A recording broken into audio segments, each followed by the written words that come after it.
প্রত্যেকটা নারী বা মেয়ে এক্সপিরিয়েন্স করে মাসিক বা মেনস্ট্রুয়েশন।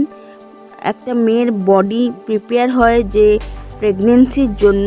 প্রেগনেন্সি হলে পরে আর পিরিয়ড বা মেনস্ট্রুয়েশন হয় না, নইলে পরে রক্তর মাধ্যমে বডি থেকে ব্লাডটা বেরিয়ে যায় এবং আপনার মেনস্ট্রুয়েশন স্বাভাবিকভাবে হবে না টাফ হবে। আপনার ডায়েট ঠিক করবে আপনি এই সময় কী কী খাবেন, সেটার উপরে ডিপেন্ড করে আপনার পিরিয়ড টাফ হবে না স্বাভাবিক হবে। তো এই সময় কী কী খাওয়া উচিত আমাদের একটা মেয়ের, কী কী আমরা দেখে নেব। বেশি করে আমাদের জল খেতে হবে এবং ফল খেতে হবে এবং শাকসবজি বেশি করে খেতে হবে এবং আমন্ড, আখরোট এগুলো বেশি করে খেতে হবে, কারণ এর মধ্যে আখরোট এবং ওয়ালনাটের মধ্যে ম্যাগনেসিয়াম রয়েছে। তো এগুলো খেলে পরে আমাদের ক্র্যাম্প এবং ব্লোটিং এগুলো আসবে না।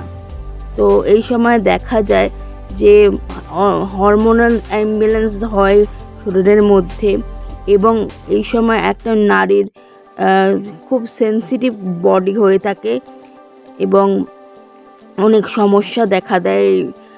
মুড সুইং হয়, প্রচণ্ড পরিমাণে কোমরে এবং ব্লোটিংয়ের সমস্যা দেখা দেয় এবং পেটে ব্যথা হয়। অনেকে মেডিসিন নেয় যেটা খুব ক্ষতিকর হয় এবং অনেক সময় দেখা যায় যে সহবাস করে অনেক সময়, যেটা একেবারেই ঠিক নয় সহবাস করাটা।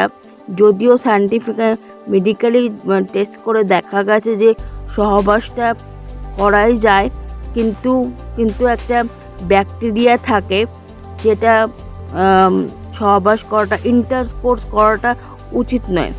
তো আপনার পার্টনারকে বলা উচিত যে আপনার বডি এই সময়টা খুব সেন্সিটিভ হয়ে থাকে এবং আপনার প্রপার ডায়েট ফলো করুন এবং প্লেন্টি রেস্ট নিন এবং লাইট এক্সারসাইজ করুন এবং ভালো থাকুন। Take care. Bye by.